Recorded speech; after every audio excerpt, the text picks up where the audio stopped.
இன்றைக்கி பொரியல் தட்டைக்காய் குழம்பு செய்ய போகிறேன். அதுக்கு 2 கட்டு பொரியல் தட்டைக்காய் எடுத்துருக்கிறேன். இதை கழுவி கொஞ்சம் பெருசாக கட் பண்ணிக்கங்க. அப்புறம் எப்படி செய்யணும்னு காமிக்கிறேன். தட்டைக்காய் குழம்பு தேவையான பொருள் பார்த்திங்கன்னா 2 வெங்காயம், பெரிய வெங்காயம் கட் பண்ணி வச்சுருக்கிறேன். ஒரு 3 பச்சை மிளகா, கொஞ்சம் கருவேப்பிலை, ஒரு 5 தக்காளி எடுத்துருக்கிறேன். பேஸ்ட்டு அரைச்சிக்குங்க. கொஞ்சம் இஞ்சி பூண்டு தட்டி வச்சுருக்கிறேன். இந்த மாதிரி தட்டிக்குங்க இடிகளில். 2 ஸ்பூன் கொத்தமல்லி தூள், 1 ஸ்பூன் மிளகாத்தூள். இதோட ஒரு மூடி தேங்காய் எடுத்து பால் எடுத்து வச்சுக்குவோம். எல்லாம் போட்டு அப்புறம் எப்படி செய்யணும் காமிக்கிறேன். இப்படி ஒரு வடைச்சட்டி வச்சு பற்ற வச்சுக்குங்க.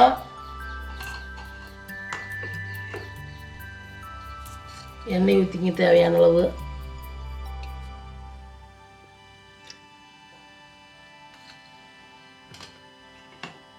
எண்ணெய் காயிட்டு எண்ணெய் காய்ச்சிருச்சு. கடுகு சேர்த்துக்கலாம்.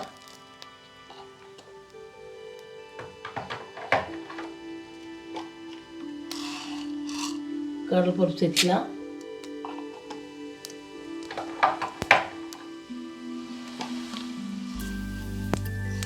உளுந்து பருப்பு சேர்த்துக்கலாம்.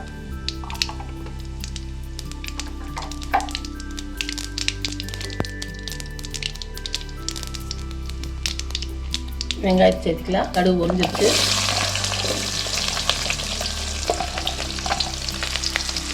பச்சை மிளகா, கருவேப்பிலை 2 சேர்த்துக்கலாம். நல்லா வதங்கிட்டு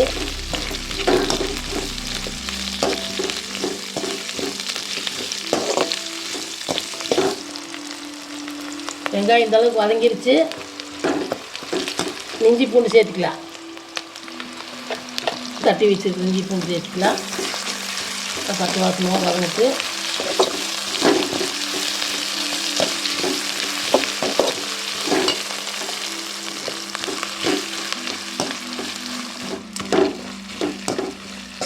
இஞ்சி பூண்டு போட்டு பச்சை வாசனமாக வதங்கிடுச்சு.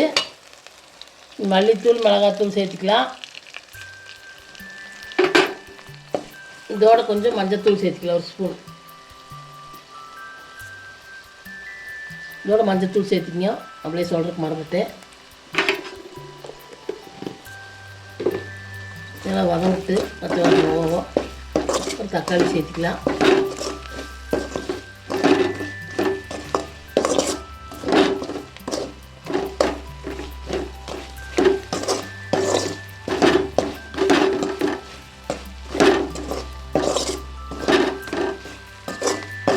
தக்காளி சேர்த்துக்கலாம்.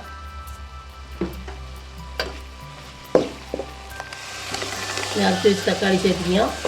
இது கொஞ்சம் பச்சை வாசனமாக வதங்கிட்டு ஒரு 5 நிமிஷம் வதங்கிட்டு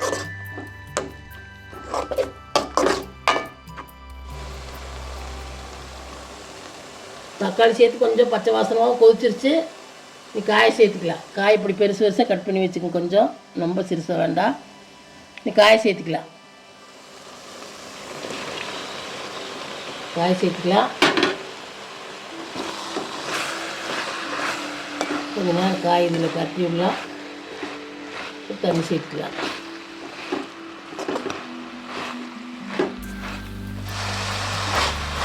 கொஞ்சம் அப்படி பேஸ்ட்டோடு வதக்கி விட்டுக்கணும்.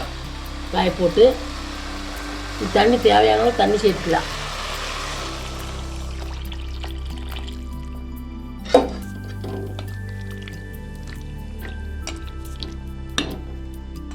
இதோட தேவையான உப்பு சேர்த்துக்கலாம்.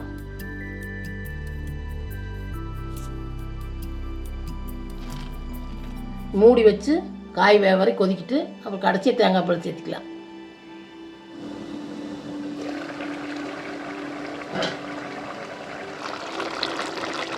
மூடி வச்சு கொஞ்சம் நேரத்துக்கு எடுத்து கிளறிக்குங்க. இந்த அளவுக்கு வேகிற அளவுக்கு. இப்போ பார்த்தீங்கன்னா காய் வெந்துருச்சு. தேங்காய் பால் சேர்த்துக்கலாம்.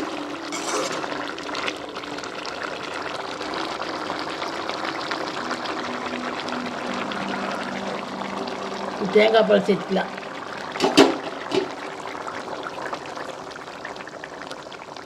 ஒரு மூடி எடுத்து தேங்காய் பால் எடுத்து வச்சுக்கிறேன்.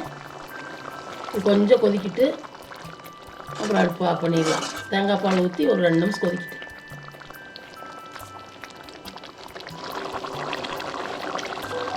தேங்காய் பால் ஊற்றி ஒரு கொதி கொதிச்சிருச்சு. நீ அடுப்பு ஆஃப் பண்ணிடலாம். பொரியல் தட்டைக்காய் குழம்பு ரெடி. பார்த்திங்கன்னா இது இட்லி, தோசை, சாப்பாடு எல்லாமே சாப்பிட்லாம். சூப்பராக இருக்குது. நீங்களும் செஞ்சு பாருங்க. இந்த மாதிரி பொரியலே செய்யறதுக்கு இந்த மாதிரி ஒரு நாள் குழம்பு செஞ்சு பாருங்க. செஞ்சு பார்த்து பிடிச்சிருந்தா லைக் பண்ணுங்கள், ஷேர் பண்ணுங்கள், சப்ஸ்கிரைப் பண்ணுங்கள்.